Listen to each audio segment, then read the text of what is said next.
Welcome, movie fans. Thanks for joining us for episode 120 of Reading Between the Reels, the premiere podcast of rebirthing Batman from his nipply grave. If you're a new listener, we're so glad you found us. If you've been enjoying the show, please like, follow, and subscribe, and leave us a 5-star review on iTunes or Spotify. If it's not 5 stars, don't bother. Just kidding. You can also support the show by posting on your socials and joining our Facebook group. I'm joined here by Craig Dickinson and Corey Heitschmidt. How you guys doing? Good, Justin. Absolutely. How are you tonight? I'm good. I'm good. Yeah. I'm good. What have we watched this last week? What have you guys been binging? Craig, I'll let you go first. All right. I rewatched a couple of things that I hadn't seen in a while, and I had been meaning to rewatch Saving Private Ryan, and so I did. I think I mentioned this to Justin. I had only seen it once. I saw it in the theater when it came out, and it's freaking great. I love it. I mean, it's Spielberg. What more can you say? It's fantastic. I love it. And it's a heavy watch. It is a heavy watch. I didn't watch it all at onch. I took it in chunks, and I think that's a good way to go. I mean, it's long too. It's almost 3 hours. And then Corey, you'll like this. I rewatched The Accountant. Oh yes, I know you thoroughly enjoy that movie. I mean, the second one just came out, which I'm kind of excited to see now. I'd only seen that the one time too, and that's a good flick. That's kind of a non-traditional hero, neurodivergent, with the autism and whatnot. But we always love the Ben Affleck on this show, and I'll tell you what, I love it because it shows that he's quite the action hero, as people may be aware of. Mm-hmm. My good friend is an accountant, and he invited me to watch The Accountant with him. I don't know if he likes that movie in order to justify his job. I don't know what the deal is there, but it was repressed emotions. Must be. Corey, what about you? What have you been watching? My wife and I started Reacher season 2, and we just got back into it. I like that show. I like it, except my wife made the comment at the beginning of the first episode, about 20 minutes in. She goes, "Does he really have Steven Seagal vibes to you?" And almost had to turn it off at that point. I was like, wait a minute. The way he kind of goes through his little what I'm thinking and seeing and my detective skills right here, he just launches into a 30-second, well, I know this and I know that and I know this and I know that. It kind of is Steven Seagal vibes. So I didn't think it till she said it, and she almost ruined it for me. But then we were like, okay, no, we got back to him. And I think Alan, or I think what's his name? Alan Ritchson. Alan Ritchson. He would be an incredible Batman. Absolutely an incredible Batman. I agree. He definitely has the physical, characteristic part of it. He's huge. Justin, it's true. I hate that show. The dialogue sounds like it comes from a dollar store novel or a romance novel from, I don't know. It's just, it sounds. I like it. It's bad. It's cheesy. The first lines season are was bad. the best one, but it's the first season is the one I couldn't get through. It was gross. No. The main character, what's his face? Jack Reacher. That's the name of the movie. He's good at everything, and he's this pure, innocent, knows everything, and ultra smart and strong and fast, and just I don't like it. Mm-hmm. Well, what do you like, Justin? What have you been watching that you like? Say something positive. Oh, well, don't paint me as the negative guy. I've been watching Andor. Oh yeah, that's right. And catching up on that. I will tell you what. I know there's been some controversy on the internet because that's what the internet is for. But my hope in Star Wars is restored. I have been overly happy with Andor. It's just, it's well done. The acting is top notch. The cinematography is just so good, especially coming from Acolyte, which was really bad, and it hurt my bones. But then I watched this, and it's just, it's good again. You got deep character development and character arcs, and Cassian is just a fantastic addition to the Star Wars universe. And I know we already had him in Rogue One, but they flesh him out way more. obviously. And you get a lot more of like behind the scenes with Mon Mothma, which is great. And you have Krennic back from Rogue One. I freaking love Krennic. That guy is such a good villain. It's good. I'm only like 3 episodes in, but I've been very happy. This is season 2. How's that for positivity? Yeah, season 2. Yeah. I finished it as of this recording. It's done, so I won't spoil anything for you. Although, do you think it stayed solid through the whole season, Craig, or has he just got the first couple episode vibes? It ebbs and flows. There are certain moments that are great, and certain moments I was like, okay, this didn't need to be in there. I mean, it's a really interesting structure where they have 3 episodes for 4 consecutive weeks, and there's those take a year, and then they jump another year between each of them. So that's kind of a cool way to do it. I will say, and I like what you said, Justin, about like your faith is restored, but I kind of look at it in terms of like, this is going to sound weird at first, but like Deadpool and Wolverine, like, was fantastic, but that doesn't save the MCU. That's a one-off. Like, where do you go from there? Like, this is great, but there's no way to build off of this, if that makes sense. Well, like, but the template is there. It gives me hope that like there is more in that universe to explore, because I feel like the last couple have just been duds. Skeleton Crew, Acolyte. I feel like there's like 2 or 3 more that I've forgotten. The Boba Fett one. Yeah, just Obi-Wan had its parts. I know we disagree on that, but like, yeah, just overall, I feel like it's been more misses than hits. Yeah, and it's just nice to see a win again, because I like the franchise and I want it to do well. I think that's Disney's fault. I think they're I mean, it's a gross oversimplification to say this, but Andor is better because they filmed some of it outside. No instead CGI of sunsets.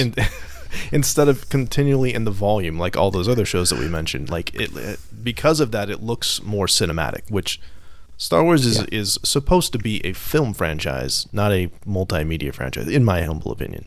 It works better on the big screen. Like having grown up, with the OT, you gotta wait 3 years for a movie. It's an event.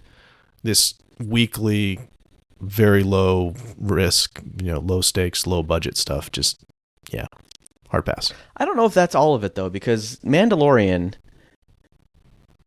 I mean, there was a pretty big budget there, and it was really good to start out with, and you can tell like they chose the locations with care, but it still very much tapered off and got really convoluted and bad. Yeah. I loved it.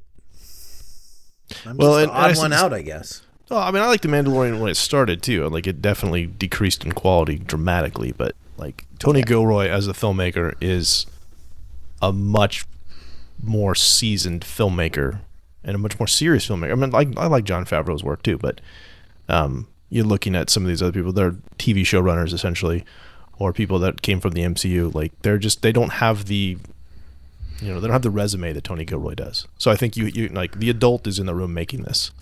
I think that's a big part of it. I think part of the thing that rubs things off of like The Mandalorian when it just doesn't work is when they brought in Jack Black and some of those side characters.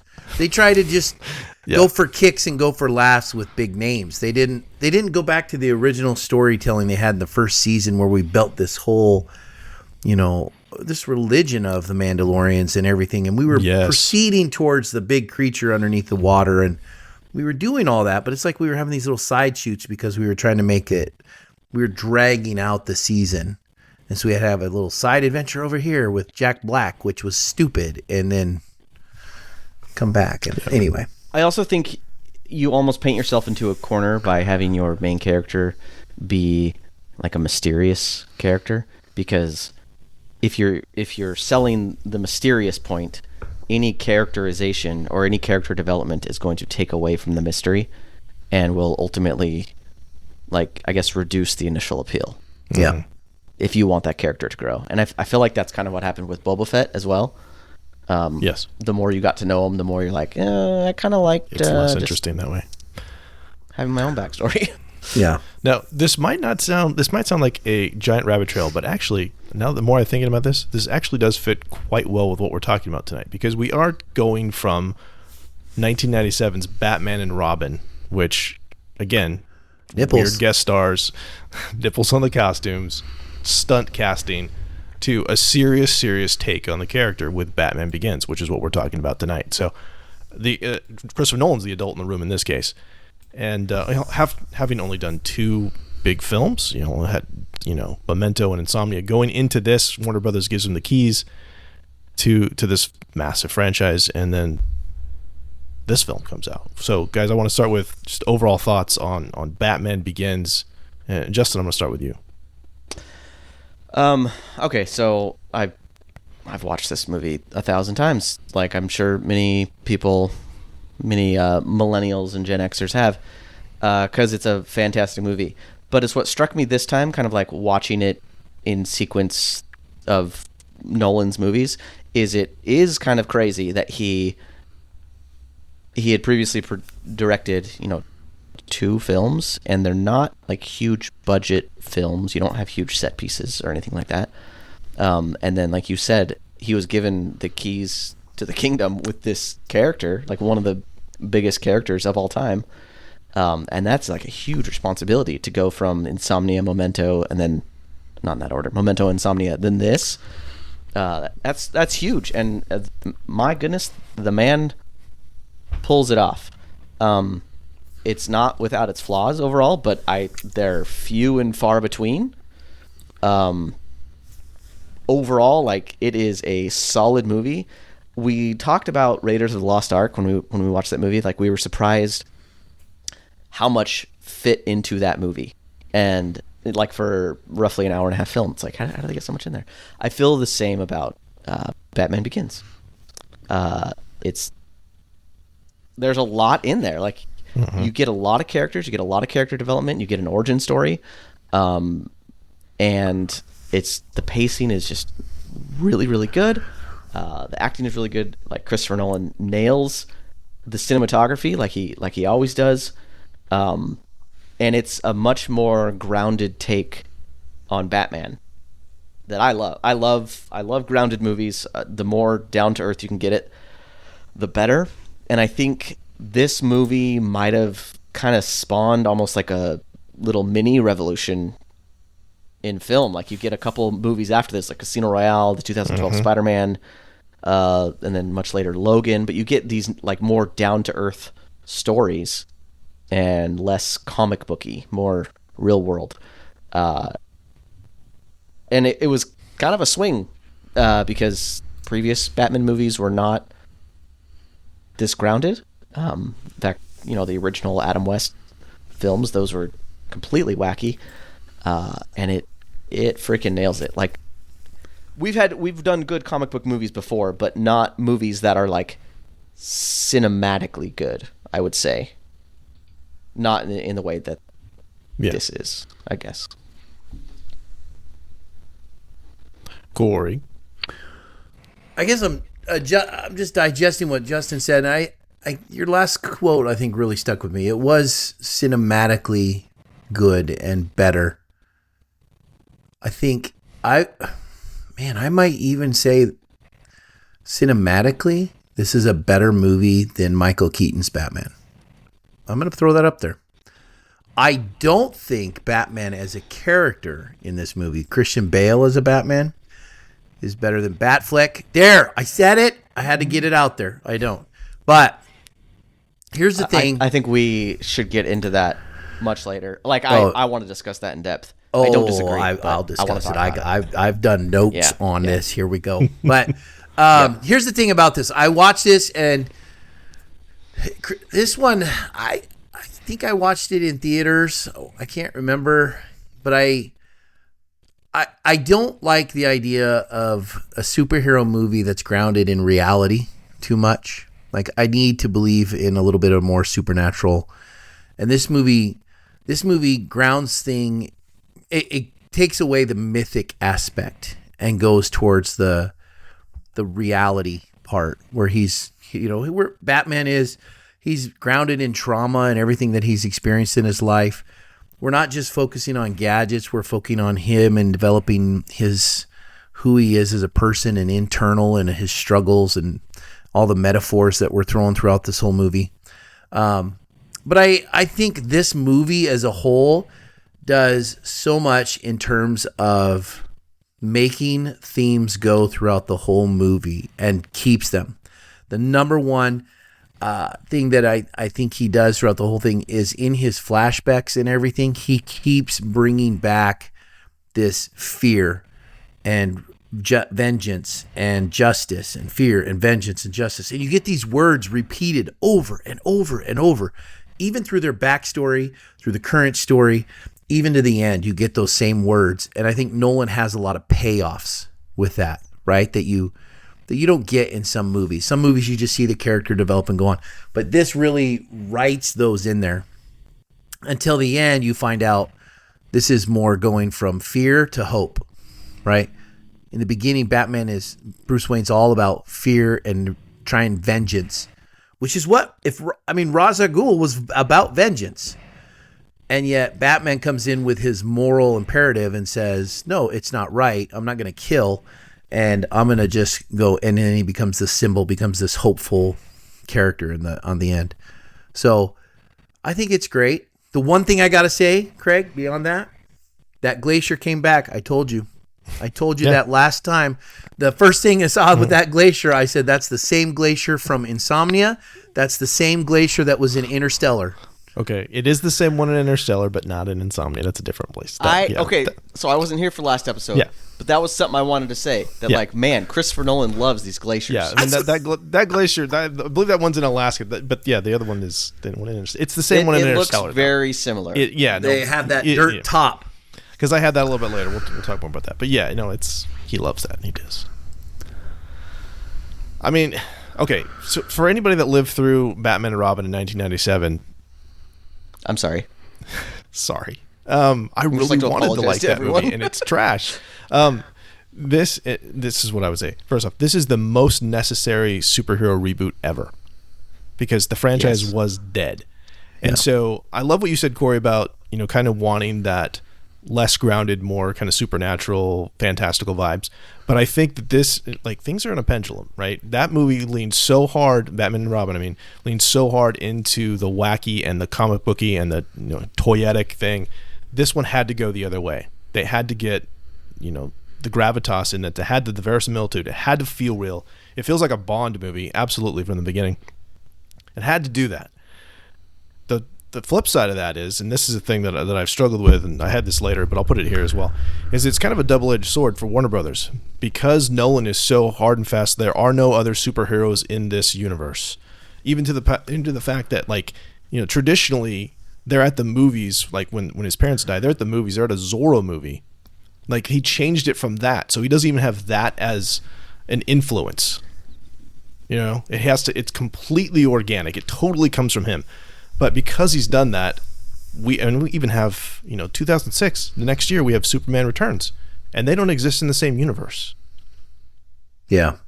So we have this thing nope, there is no, therefore this Batman, who's fantastic and everybody loves, can't be part of a Justice League. You can have him, have him perfect over here in this corner, but he can't, he doesn't play nice with others.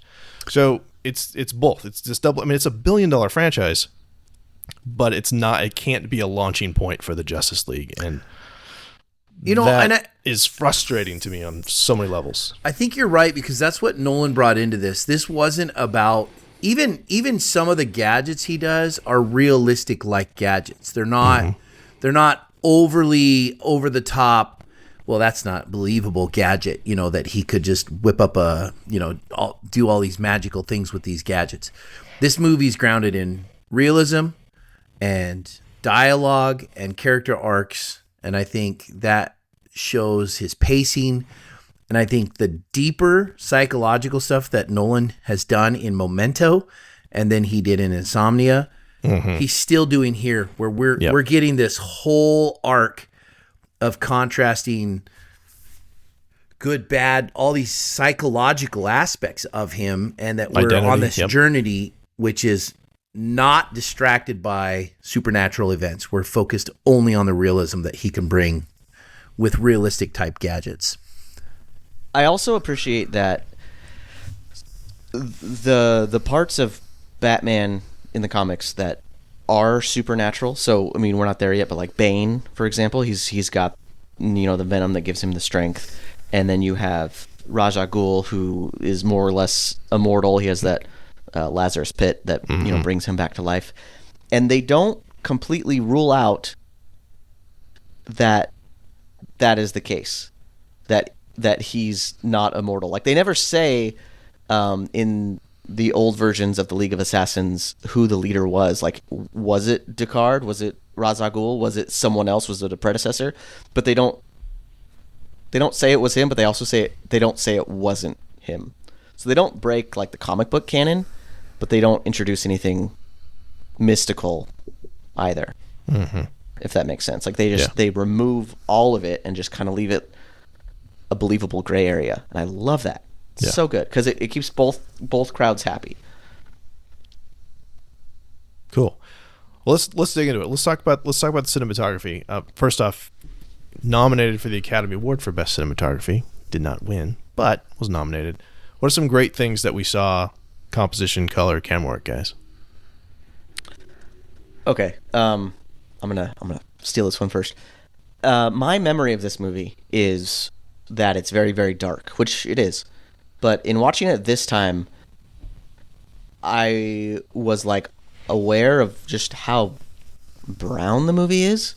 There is just brown everywhere, almost in the same way that like the Matrix is green everywhere. Mm-hmm. This is brown. Like, the city of Gotham just feels, it's shades of mud brown and rust and like dirt, and it just feels gross. Like, at no point when you're in the city of Gotham do you feel comfortable or clean, I guess. Like, the color palette that Nolan uses makes you not want to be there. Like, in almost every shot you're like, this place is gross. It's very much the show don't tell thing. Very industrial. Yeah. And you get a couple of reprieves from that, like when you go to Wayne Manor or you go to where's the other one? There's a couple places where like it's obviously showing off the decadence of the upper class. Oh, it was the boardroom, where everything there feels very clean for those people. You almost have like these gods up in Olympia, like looking down on the city while everyone else is dying and. Good point. It's not going well for him. And you see that a lot when Batman is kind of right before he interacts with Scarecrow for the first time, where he is down in the boroughs where the poor people live, and there's like domestic abuse, and it's raining, and there's like tin roofs everywhere, and it just feels icky. And I guess the contrast between those two things are, I think, in a way, like showing what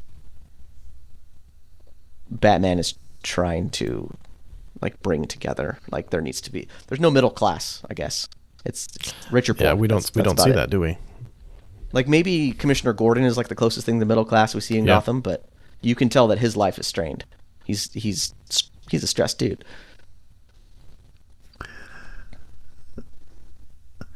Yeah, Corey, go ahead. I was thinking a couple things that I was noticing this time was I look at the glacier as the brightest moments, like when things were the blues and the hues with the glacier in that area, the blue on the flower. And so in my mind, I felt like that was kind of his internal struggle. Like, they tried to set this up. I felt like, I don't know if they did it camera-wise and emotional-wise. The blue of the glacier and everything made me feel like this is his internal struggle. Everything was dialogue towards who he was as a person. Your father was weak. Don't be weak. Who are you? You need to, like, he was just getting all this Obi-Wan Kenobi wisdom thrown at him, right? Like Liam Neeson. Qui-Gon wisdom. We want to get thrown at him. So it was all internal struggle and internal and everything, and the coloring was. But then he goes to Gotham, and everything was shadowed in Gotham, I felt like. Like, whenever you saw a scene with Batman, there were always shadows. Even when him sleeping on his bed and doing things, half his face was always in a shadow. Or there was always a shadow in the room that was somehow, like, just kind of an overlong shadow from, like, look at my room. Like, you just have a couple shadows, but they were a lot, in the movie, they were, like, all over. And so I felt like it was just showing him as the shadowy character, like the ninja stealth that he was becoming. maybe I'm wrong, but that's what I felt like, and just noticing those as almost a character, especially with with Ra's al Ghul. He was always in shadows. He always had shadows behind him, shadows around him. But Batman, there was the Dark Knight. He's the ninja. He's hiding. He's got to play with that part, and he's still that character, like trained by Ra's al Ghul. So ninja like. Am I wrong? All good things. No, I love it.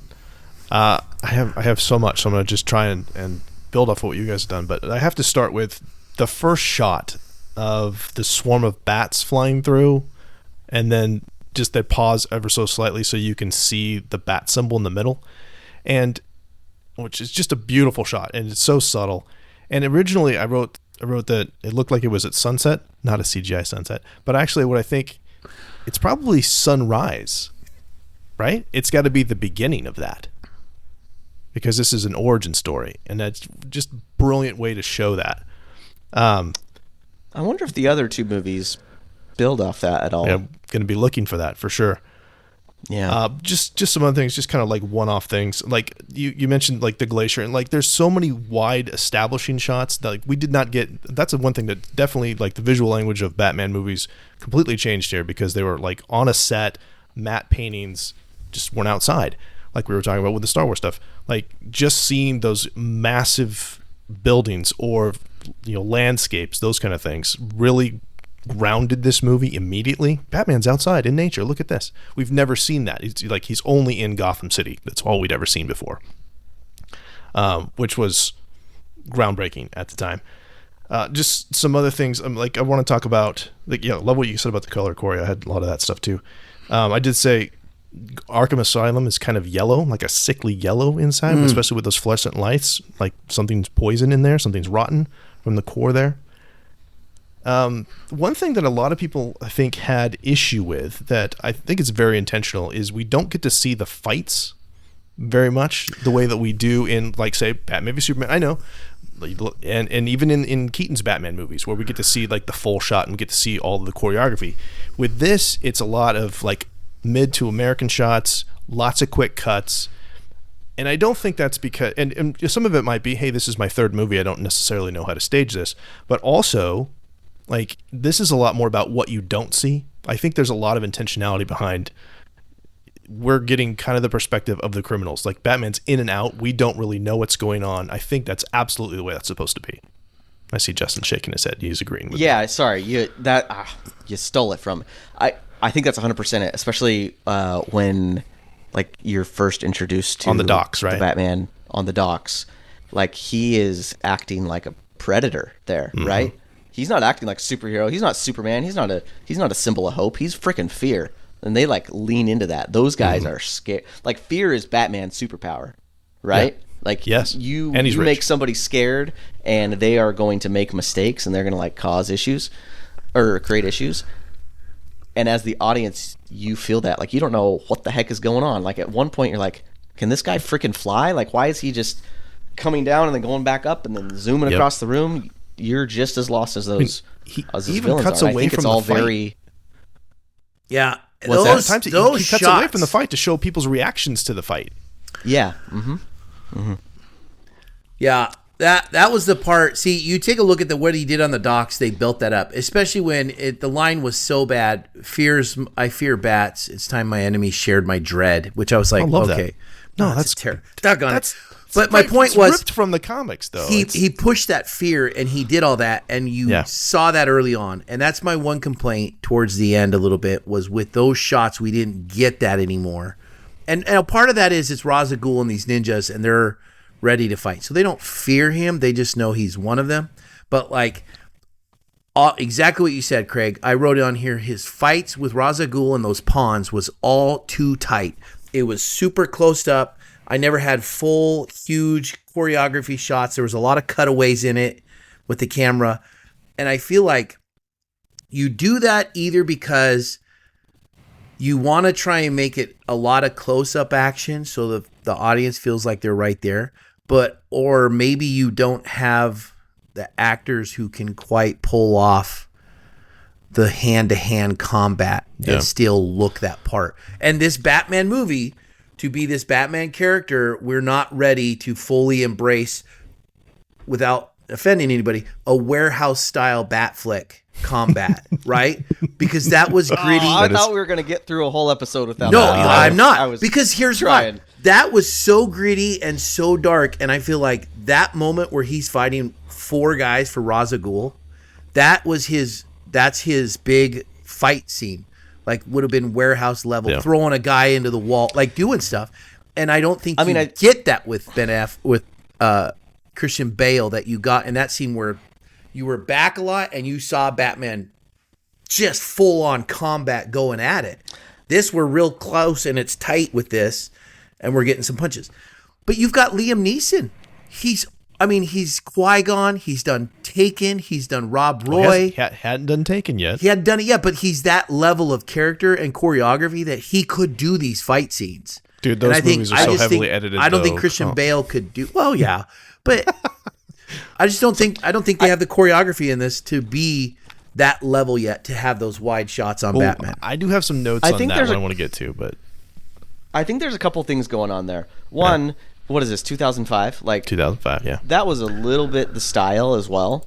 Yeah. The era of shaky cam almost. Yeah. There's a lot of shaky cam in there. 2, I think, because you don't see that as much in the next 2 Batman films. You see a lot of the wide shots in the fight scenes, and part of it might be maybe Christian Bale just got better at combat. Maybe Christopher Nolan got better at filming combat. Maybe shaky cam era was over. But also, I think it's to kind of show, like, he's still a inexperienced Batman, and he's more using, like, his raw rage. And, Ra's al Ghul comments on that a couple times of like, how he's not... I guess he's not as trained as he could be. And he makes some goofs and does some stupid stuff, and he gets wrecked a couple times.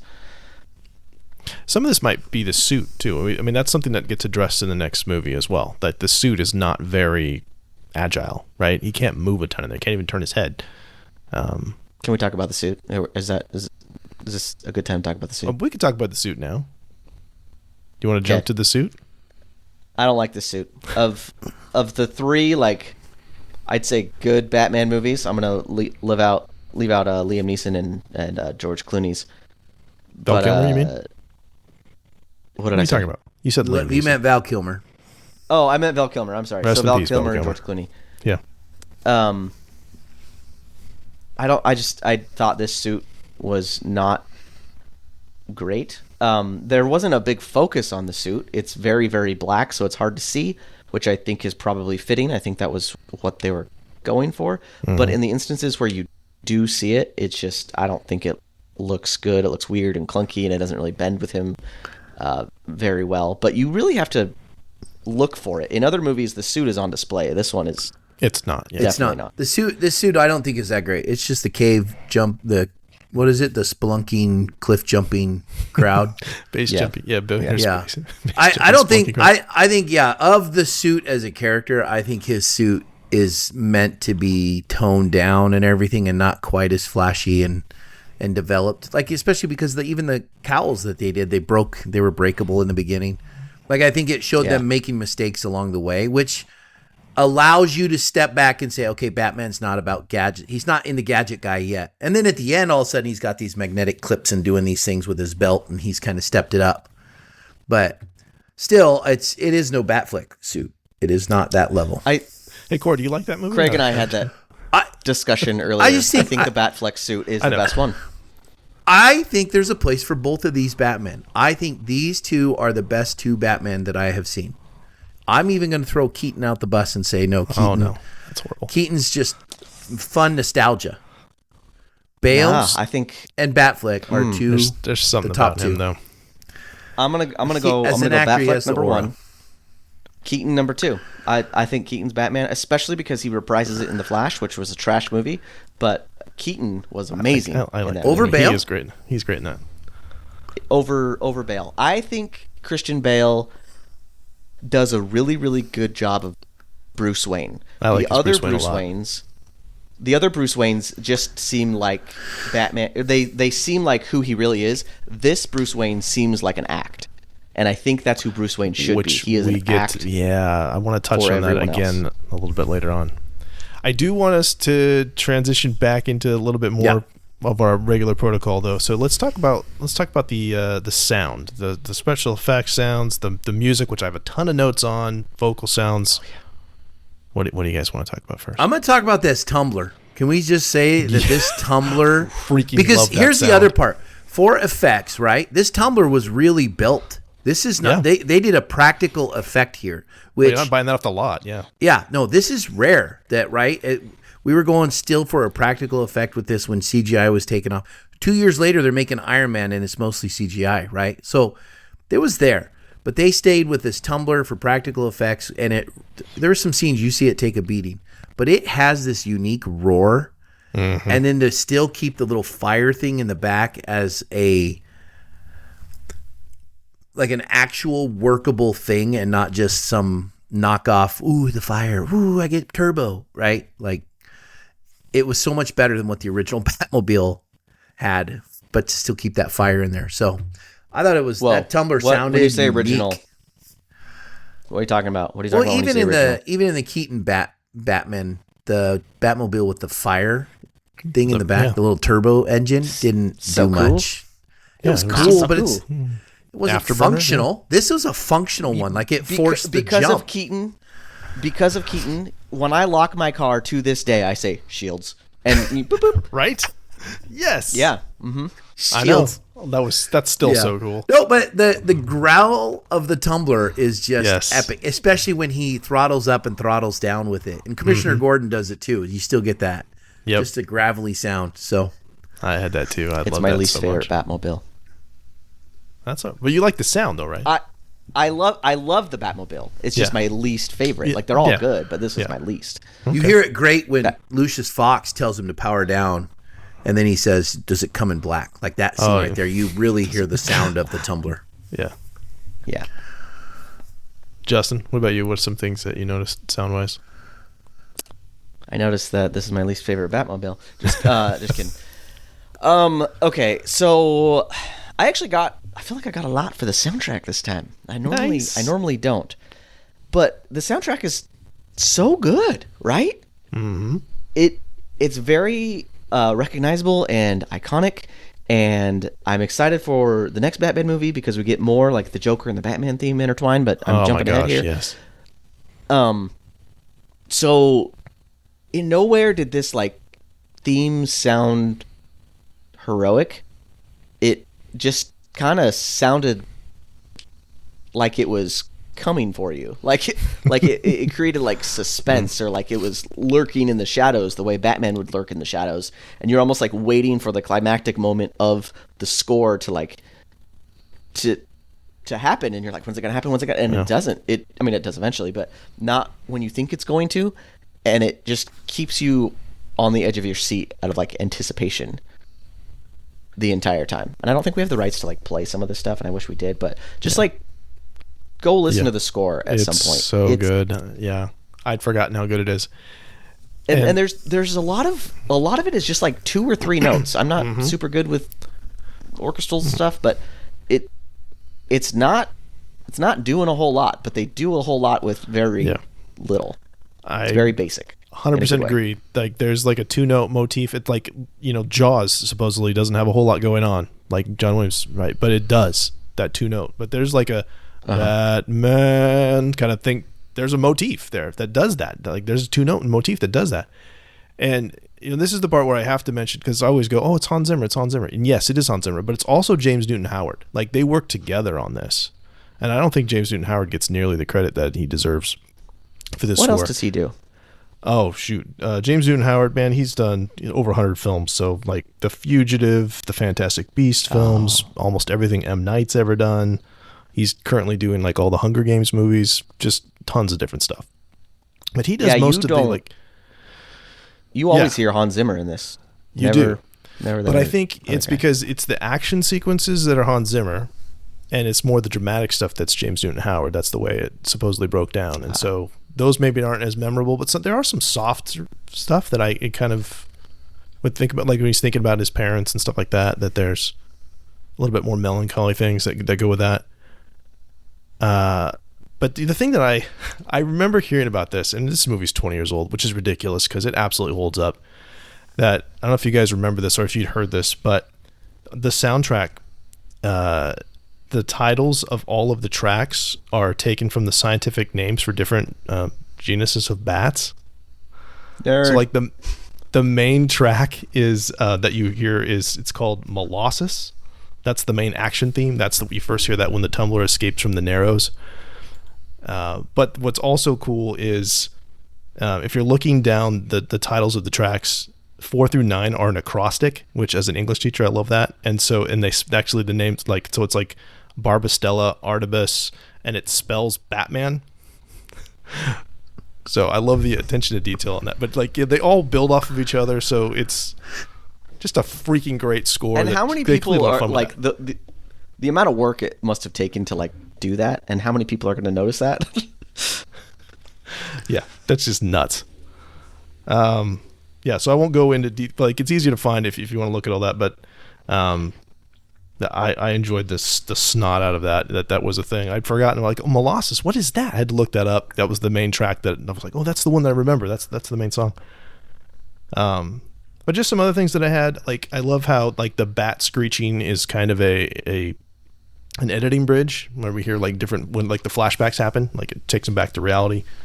I think that's pretty cool. And then I really liked the for vocal sounds, there's some voiceover transitions, like when Ducard says, "Do you still feel responsible for your parents' death?" Like that takes him back into the present. So little stuff like that as editing bridges. I think that's really cool.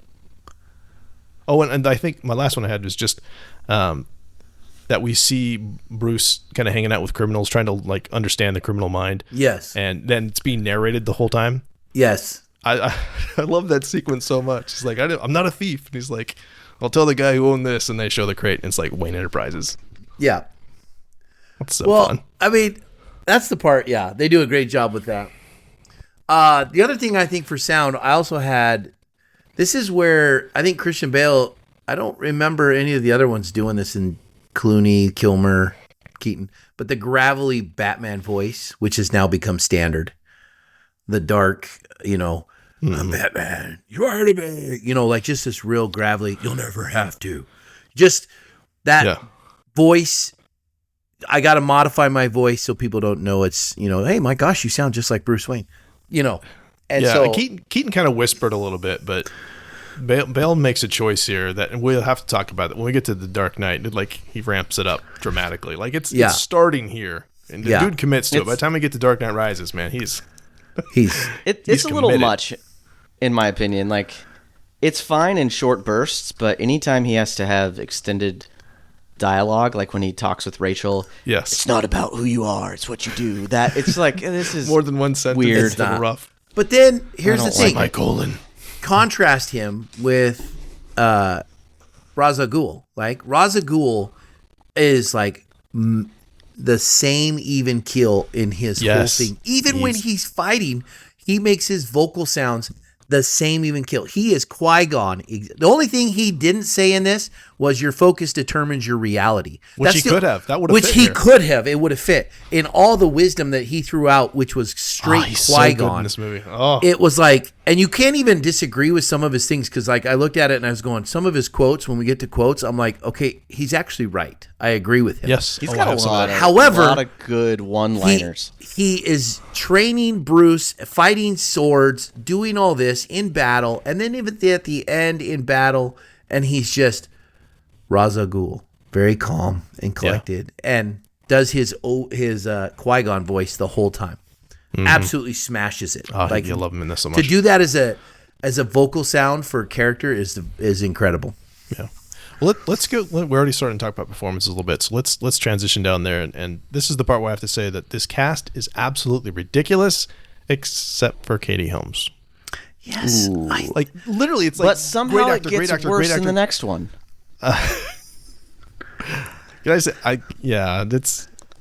Yeah, I don't get it. No, really, Listen, it's like when they amazing recast- actors, so good. When they recast Rachel Dawes with what's her face, like I'm just gonna say it. I hate her Gyllenhaal. more than I hate Maggie Beth Gyllenhaal. from Yellowstone. I hate Oh, her well. so much. Beth from Yellowstone would have been Okay. good in this. We'll get there. So lines, dialogue quotes. You only Okay, get two, so I Corey. Go to I Justin. got one. So Ra's al Ghul, after he starts burning down Wayne Manor and Bruce falls and the beam falls on him, he says, "Justice is balance. You burned my house down and left me for dead. Consider us even." Oh man. And there's so much that is like incredibly telling about that line in the way it characterizes Roz, because he sees this as balance. And then he said, "And you left me for dead." He didn't leave you for dead. He saved your life and made sure you were safe. Mm-hmm. Like he put you in a safe spot. And then not only that is, he's all about justice and balance and how things are fair. Once he leaves the house, he tells his men, if anyone comes out, kill him. Like, Yeah. he's cheating. He's putting his finger on the scale of justice. Yes. This guy is committed to the bit, but only so far as it helps him and his purpose. But the subtlety of that, it just makes me so happy, because I really like the character of Ra's al Ghul, like through the comics, and Oh yeah. Liam Neeson freaking nails it. And like we said, so many good one-liners from this guy, so many good ones. But yeah, that one I thought was just so like, oh man, you are showing your hand here. Well, he is. I mean, gosh, Liam Neeson's good in anything. I swear. Come on, Corey. Give me one. All right, I'm gonna go. I got two things that Liam Neeson says besides him like just hammering Bruce Wayne on his father's failures, which he was right on. Oh, so good. When he makes the comment, "When a forest grows too wild, a purging fire is inevitable and natural," and I look at it, and then he says, "Training is nothing, will is everything." And so I feel like Ra's al Ghul several times throughout the movie makes these comments where you go. And then he talks about even one point where vengeance, criminals take advantage of society's Wow, that's empathy. my line. Oh, Yes. sorry. And my No. point was to say Ra's al Ghul, like quoting dialogue-wise, Ra's al Ghul is actually right in several things that you go, yeah, that's why Gotham is a slum.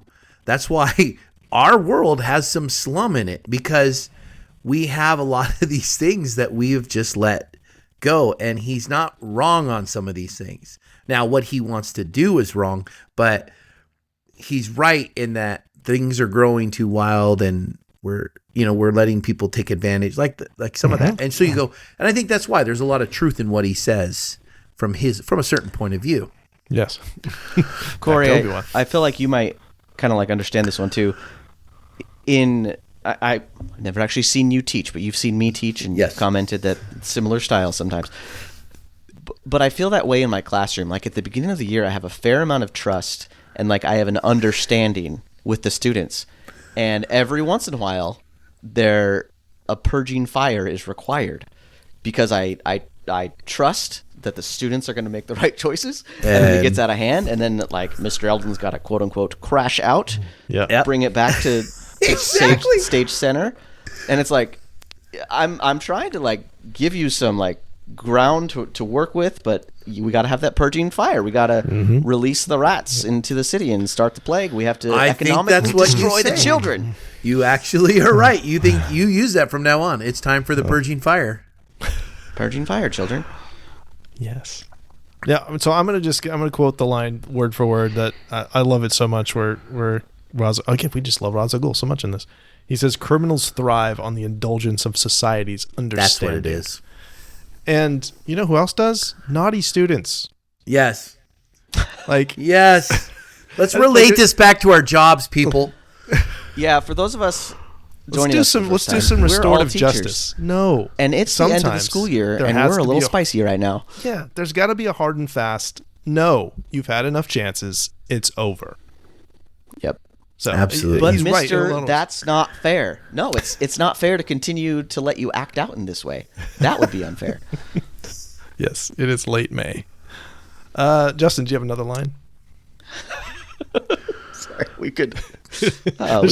We could do this all day. We should have another podcast where we just vent.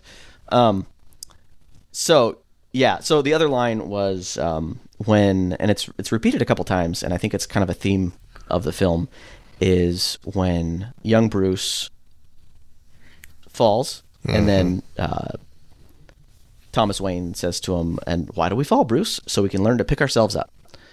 I just think that's really great, and I say that to my kids sometimes, ironically, a lot. Yeah. I said to them when they're grown up all the time. Go ahead. What's that? I said the same thing. I say it to my kids all the time when they fell when they were little. Oh no, I mean, yeah, I guess like figuratively and in other ways. Like when I'm, when we're training for bike training. I just think that's a good thing to live by. Like to wrap failure in that way. Like failure is not a failure. Failure is an opportunity to like grow and learn and go beyond. I really like that. Now, Alfred says it to him later, and I'm going to tie into my next quote. I'm going to bring in Alfred because not that quote, but I'm going to bring in a different one. What is the point of doing all those bloody push-ups if you can't even lift a log? And give him that look. The moment where Bruce Wayne looks at him like, "What the hell, Alfred?" And it's just, and Alfred has so many good lines about, okay, you can take the rolls, but make sure you bring it back with gas. Just there's some wonderfulness about Alfred and Bruce's relationship in this that I think is just beautiful.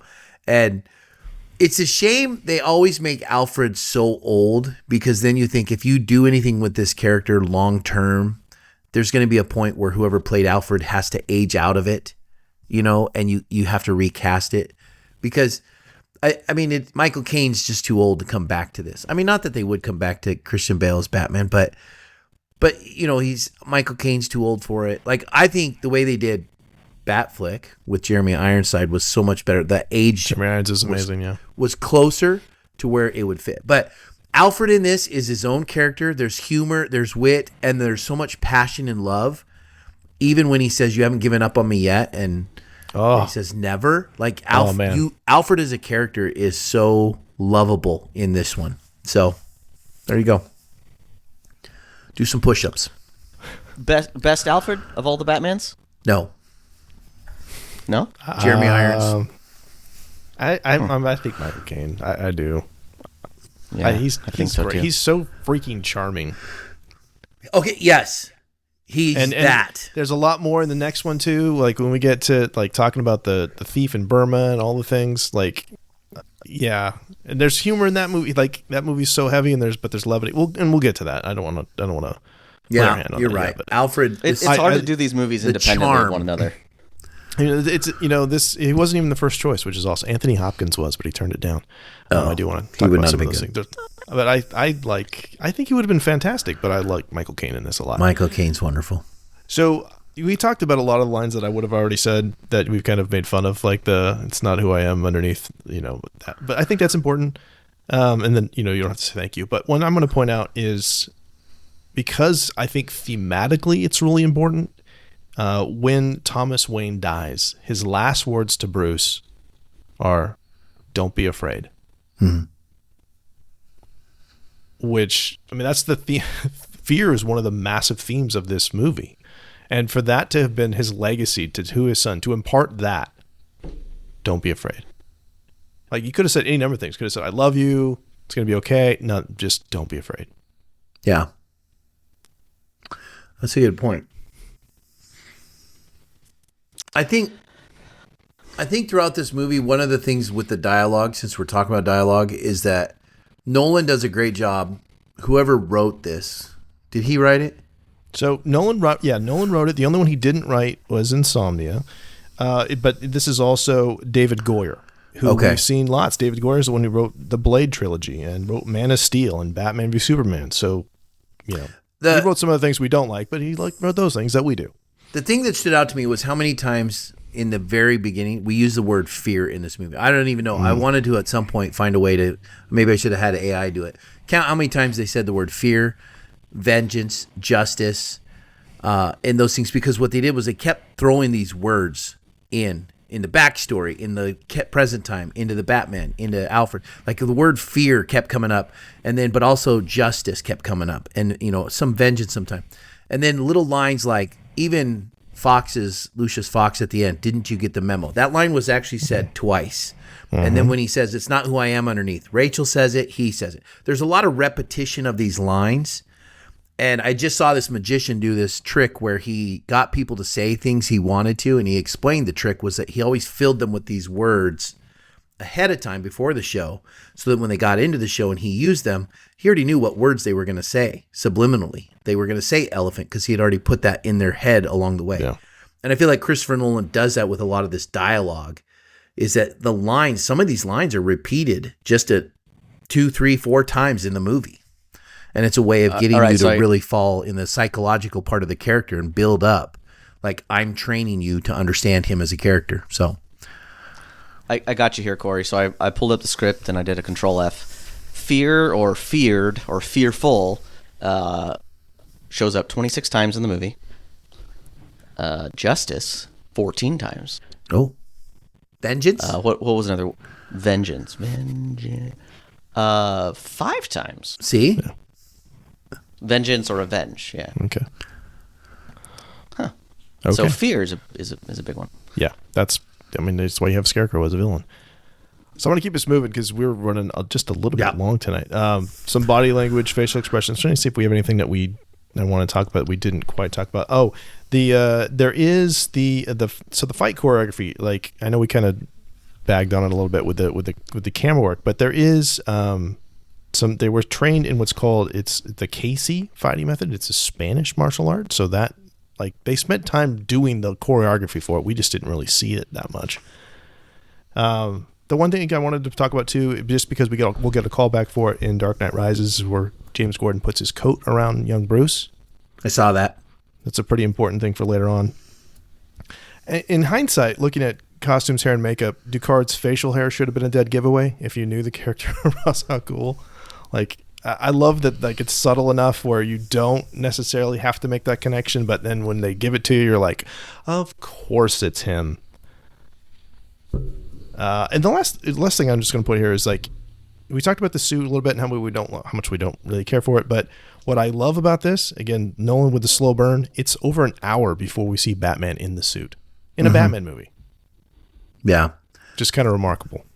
I love origin stories, but I feel like the first hour of that film, so I actually like this one more than the second one. This is really, in my opinion, the superior film. Yeah, I know. It's interesting. It's a tough opinion, but it's because of Ra's al Ghul and he's so good. Yeah, his philosophy, and you can see how it bleeds into Batman. Yet Batman changes it.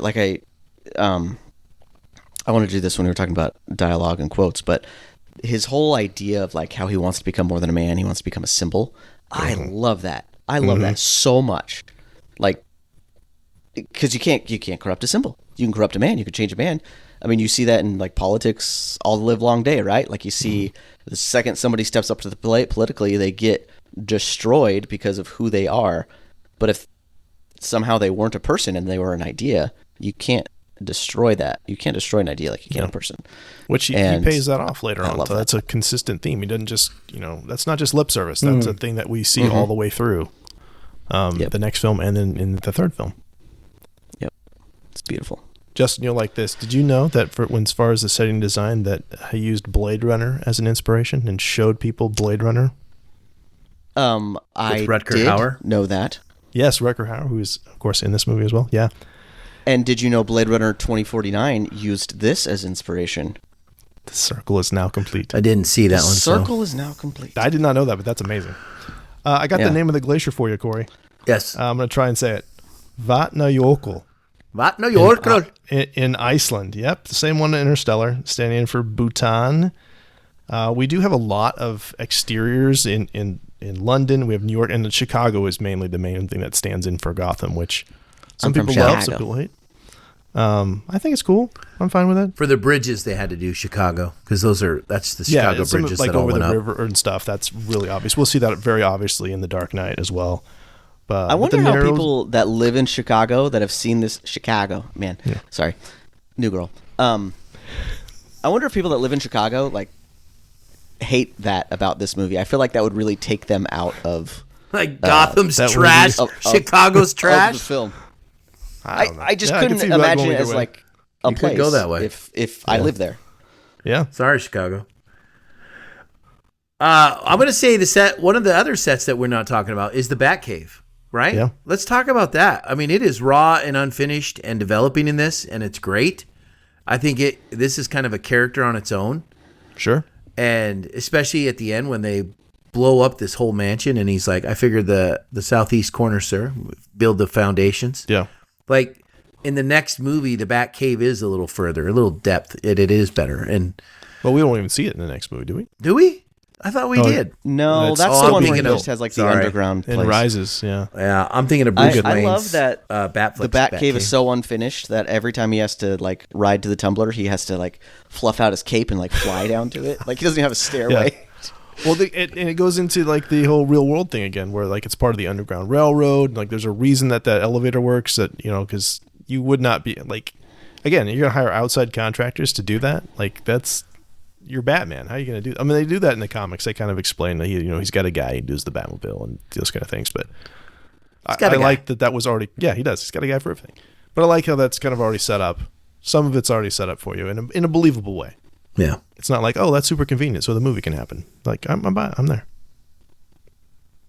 I want to know where all the light in that Batcave comes from because when he's going through spelunking, he has the one little lamp. Yeah. But like the background is all lit up and it's like, nah, that thing would be super You know dark. how much disease he's going to have with all those bats pooping everywhere? Yeah, Guano that's a everywhere. problem. Guano. No, I can see perfectly fine from here, sir. Anything else prop wise we want to talk about? We talked about quite a bit. I mean, I know people have like said the microwave emitter doesn't work scientifically. I don't care. It works for me. Yeah, can we just talk about the huge plot hole there of nobody in Gotham could have like boiled a pot of water or taken a shower for weeks. Otherwise, they would have like injected themselves with that fear gas. That's true. Because if it has to be through I the didn't lungs, think of that. That's true. They boil Nobody anything. boiled Yeah. eggs. That's a Nope. good point, Justin. Pe- Good people call. just aren't showering. I guess like that place stinks. People are freaking out for months. Or maybe the water main and the shower are like two separate pipes or something. I don't know. No, I wanted to talk in terms of props. I think all of Batman's gear and gadget, utility belt, and all that stuff, it looked like it had weight to it. You know how sometimes with props, Yes. people will pick stuff up and you're like, that looks fake. No, it looked heavy. hefty, and Yeah. I liked it. Yeah. What does Yeah. it say in Jurassic Park? Is it heavy? Yes. Then put it away. It's probably expensive. It's probably The goggles. expensive. Love it so much. Let's see. Characters. Christian Bale, I think, is fantastic. The list of people that could have played Bruce Wayne is long. I'm not going to talk about them all, but I will mention that Henry Cavill auditioned for this.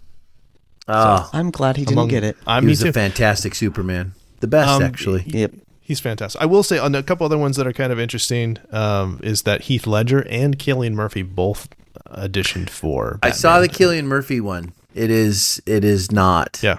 Yeah. Yeah. Can we talk about Cillian Murphy just for a little bit? Because he's in all three of these films. Yes. And I feel like he's fantastic as Scarecrow. Oh, I yeah. love him. 100%. And he's just in there hardly at all. Like, I wanted more of him, if I'm being He honest. gets written off way too easy. I watched this with Luke the last 30 minutes last night, and Luke even said, isn't that the villain? And he gets tasered right there and then goes running off. And Luke even says, does he come back later? And I say, no, this is the last we see of him until the next movie. And he goes, But even in the next movie, he goes, how could you be a he's villain and taken be out such quick. an idiot? He just gets taken out by a he's a minor role. taser. And it wasn't a big ending with him. I'm okay with that, though, because Yeah. he doesn't have any martial arts training or anything like that. No, he's just a psycho with And Ducard's Gas. the man, like, that he has to, or Ra's al Ghul, like rather. I'm okay with how he gets taken out here, but in the next two films, they do him dirty. He's barely in the second one, but I love that. Well, I don't want to talk too much about that because we'll talk about when we talk about Dark Knight. But let's see, we talked about Michael Caine a little bit. Oh, I was going to say too, Christian Bale. So I had not seen American Psycho until recently, but when I watched American Psycho, I was like, that makes complete sense that Christian Bale could play Batman after that. Like sold The it. Two-Face aspect of it. Absolutely. Let's see. Liam Neeson is amazing. One thing that I loved about this when I did research is Gary Oldman at one point was up for that role. but couldn't do it. I feel like he wouldn't have the height or the presence for that. Agreed. Guy Pearce also was up, but they said he thought they were too. They agreed he was too young. He's fantastic at that. Gary Oldman as James Gordon, which is like, this is the turn where we start to see Gary Oldman play good guys like this in Harry Potter. Playing Sirius Black right about the same time. Or I swear, if Gary Oldman, if credits didn't exist, no one would ever know that guy was in a movie. He's so good. Like he's completely different. He looks different in every film. It blows my mind. Yeah. Yeah. Some things I always forget. Tom Wilkinson plays, why do they call him? Why is it Falcone? It's supposed to be Falcone. They changed. It's the one. That's another gripe. Like, it's Falcone, not Falcone. But big name actor Tom Wilkinson, who's great in The Patriot, one of our favorite movies. Mm-hmm. Rutger Hauer, of course, as William Earl. And I always forget until I see the credits roll up that Morgan Freeman is in this movie. And he's so delightful in this movie. Lucius Fox is beautiful in this movie. I love him. And you know what I love? It almost felt like Bruce had these two wonderful people in Alfred and Lucius Fox. And 100%. Then when they put them in the scene together at the end, and he says, "I'll see you again, Alfred." Like, you knew they were already together. They were already, and it was like, together. It was such a merging of two wonderful characters that I was like, oh, he's got Lucius on one side and he's got Alfred on the other. Yeah. Okay, so I have a little bit of issue with Lucius. Because, there's different aspects to Batman, and I feel like every iteration of Batman, we get a different side of his character. Robert Pattinson, we get the detective side. This version, we get, like, the martial arts side. And then Ben Affleck, we get, like, the angry side. Gritty vengeance. Brawler. Yeah, and this version, Christian Bale's version, gets the detective intelligence side removed from him and given to the character of Lucius Fox. Lucius Fox does all the thinking for him. You don't see Batman's intelligence because not in this movie. Fox. No, not we see a lot more in the next movie. We see a lot more. Yeah, but not in this movie. I still just Lucius, I think, has too big of a role, and I don't like it, but that's personal. There are no small roles for Morgan Freeman. Just small actors. A couple others. Ken Watanabe as great. The decoy Ra's al Ghul is fantastic in a very small role. We get Mark Boone Jr. back from Memento as Arnold Flass. But did you guys know there's another actor from Memento in this movie as well? Did you catch him? Was it? Yes, there was. I gotta look Richard now. Brake?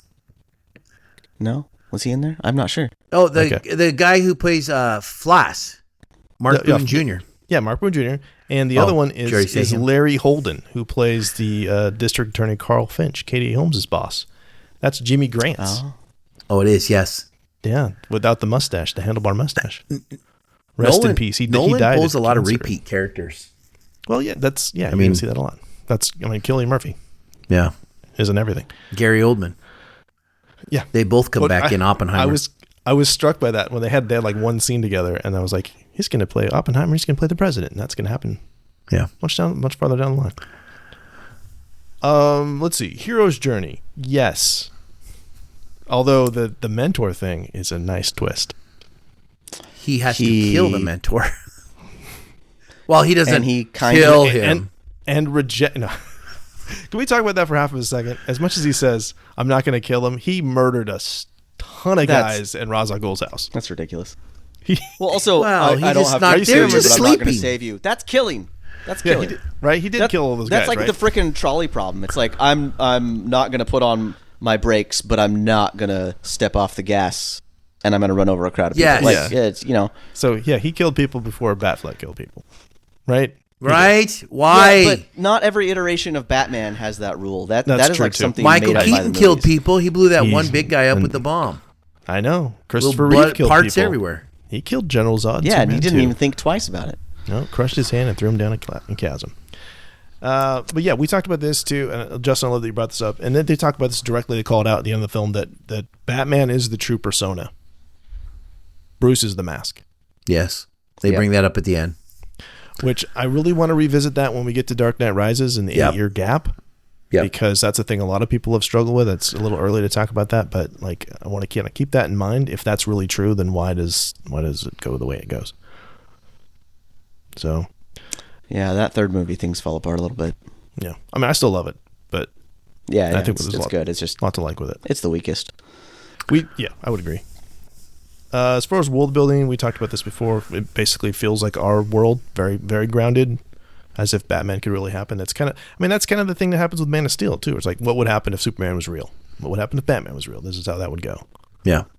But again, now we don't have him in the Justice League. You have Superman and Batman in consecutive years, and you don't put them in the same movie together. Yeah. Can you imagine though Christian Bale's Batman being in the Justice League? It would not work. I think you could make it work. He's not smart enough. Yeah, like he's outclassed so much. Yeah. Like Batfleck, that's a Justice League Batman. Yes. Now you're talking. Corey's very excited about that. I'm so excited. Okay. I'm going to agree with Corey on that one. Batfleck's amazing. I 100% agree. We should have got a whole slew of those movies. Okay, so final thoughts on Batman Begins. Corey, I'm going to start with you. All right. Listen, I think final thoughts on Batman Begins. I think you have to look at this. This is a great movie. It's a reboot. This is what brings the Batman genre back from the grave that it was put in because of Bat Nipples and the Bat credit card. And I think this is the movie that kind of brought this whole grittiness back. I think when you look at it, to me, Christian Bale is the one. Everybody loves Bale's Batman, and I think it's a solid one. It's a solid one. This psychological, which to me leads itself to say I appreciate Ben Affleck's Batman, because I'm just going to do a quick comparison for my final thought. Christian Bale is the early from fear to hope Batman, and Ben Affleck is the later from hopelessness to redemption Batman, the 20 years later. Ooh. This is you put those two on contrast. They're not which one's better than the other. They're two different time periods of the same character. True. So that's how I view it. And I say, Christian Bale, I got room for you in my heart, and Batfleck, I got room for you in my heart, because you're both two different ends, you're bookends of who this character is going to be. And so for me, they both work. I slapped the table. I'm just telling you, I love it. Ben Affleck, yes, we should have gotten way more movies with him. But I think these two can go together. Is it strange we haven't really talked about Robert Pattinson this whole time? Robert, I feel like that movie's forgotten. I mean, I like. I mean, we're not really talking about the Batman. Is he the Batman that sparkles? Is that what happens in the? That's the sparkly Batman. Yeah. What about this film, Justin? What are your final thoughts on this particular film? Hey, let me get in the weeds. I can get in the weeds. I feel like I've said like a lot of what I want to say. Like, I think it's a solid movie. It has some fantastic themes that when thought about, you kind of get the goosebumps, and you feel warm fuzzies just in terms of where the character of Batman, he's a frightening character, but he is there to serve a purpose. Mm-hmm. And I feel like in a lot of ways Christian Bale does that. Like, there's really no Katie Holmes maybe, but there's not like a weak spot of this movie. And I don't even think Katie Holmes is all that bad. It like Christopher Nolan knocks it out of the park. And to think that this was like his third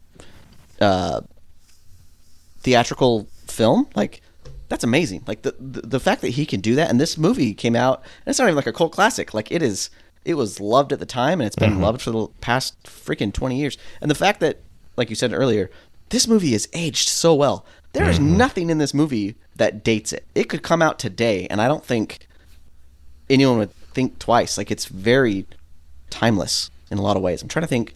Maybe there's like a cell phone or something. Yeah, that's literally the only thing that. Yeah. Yeah, because even. Yeah, it's just, it does a fantastic job. I think we're probably going to see this theme a lot through Christopher Nolan's films. His restraint on the use of CGI and like practical effects gives a really nice, timeless feeling to his movies. And the fact that he can take a superhero film, which in the past I think was purely built on spectacle, not purely, mostly built on spectacle, and then make it into a character-driven movie that tells an interesting story. You could take the Batman aspect out of this movie and it would still be a fantastic movie. You could have just had him be some vigilante. You don't need the member berries. You don't need the Batman IP to make this work in any way. And I think that is a huge accomplishment. Like, Nolan's directorial style overshadows the character itself, which is good, I think, in this case. Yeah. I love Christopher Nolan. Yeah, so good. Yes, it's so many good things. The last thing, it just the way I want to say this is the thing that I've missed with superhero movies. I mentioned the last time we did this that I recently rewatched Iron Man and was struck by how earnest that movie was. I mean, that comes from this as well, because this predates that by 3 years. That superhero movies have been so pithy and so jokey and so tongue-in-cheek for so long that we've forgotten what an earnest superhero movie looks like. This movie's very serious, takes itself seriously, but it also has plenty of levity in it. But that last, and we kind of joked about it, but that last line where Gordon says, "I never said thank you," and he, with complete sincerity, looks back at him and says, "And you'll never have to." And you'll never have to. Yes. I'm getting chills at that, because like he's absolutely willing to put himself out there for nothing. Like I'm going to do the right thing because it's the right thing. Which leads to the ending of the second one. Yeah. Yeah. Oh man, love that too. Like you said, Justin, this movie, if anything, has gotten better with age. It's never left the public consciousness. It's just a great, great film. Every Batman movie will be compared to this one for a long time, I think. Mm-hmm. Only because Batfleck never got his own. I agree. I agree. No, I would have loved to have seen a Batfleck solo movie. And on that note, we're going to get out of here. And we just want to say thank you so much for listening. If you want to connect with us, you can find us on X, Instagram, and Facebook. Email us at readingbetweenreels@gmail.com or use the SpeakPipe app on our website. If you enjoy the show, please like, follow, subscribe, and be sure to leave us a 5-star review on iTunes or Spotify. This helps the show tremendously and absolutely helps us reach more people. And one last thing, our next episode will be a review of The Prestige. Send us an email or voicemail about your favorite moments from The Prestige, and we'll share it on the next episode.